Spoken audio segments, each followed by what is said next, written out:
जीव।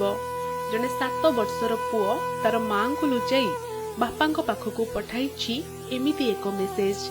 हेले से जानिनी तार बापा आउ फेरिबे नाही, कारण से अफेरा राज्य को चली जाइछंती।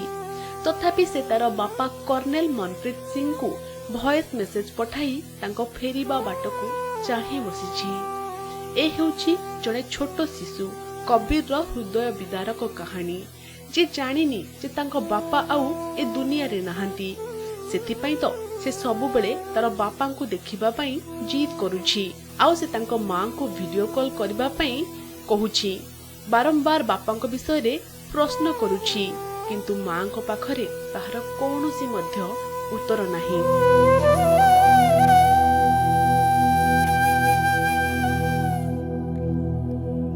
13 सेप्टेम्बर 2023 मसीह जम्मू काश्मीर अनंतनाग गाडुल ग्राम आतंकवादी गुली रे 3 जन अधिकारी एवं 2 सैनिक शहीद होइथिले।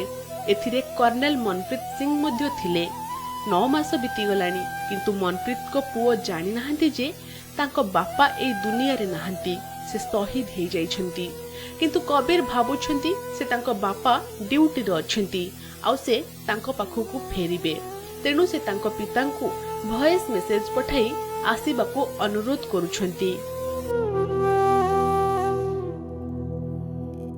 मनप्रीत सिंह को पत्नी जगमीत पंजाब रो मोहाली रे रहंती। तांको कहिबा अनुसार कबीर तांको बापा को लुची लुची मेसेज पठांती। मनप्रीत घरे 2टी देवदारू गछ लगाइथिले। पिलामानंको नाम अनुसार गछ 2टीर नाम कबीर आउ बाणी रखिथिले। 10 वर्ष परे गछ गुडी को देखिबा पई घर को फेरिबे बोली मनप्रीत तांको पुओ को कहिथिले। मनप्रीत सिंह को पत्नी जगमीत पंजाब रो मोहाली रे रहंती। तांको कहिबा अनुसार कबीर तांको बापा को लुची लुची मेसेज पठांती। मनप्रीत घरे 2टी देवदारू गछ लगाइथिले। पिलामानंको नाम अनुसार गछ 2टीर नाम कबीर आउ बाणी रखिथिले। 10 वर्ष परे गछ गुडी को देखिबा पई घर को फेरिबे बोली मनप्रीत तांको पुओ को कहिथिले।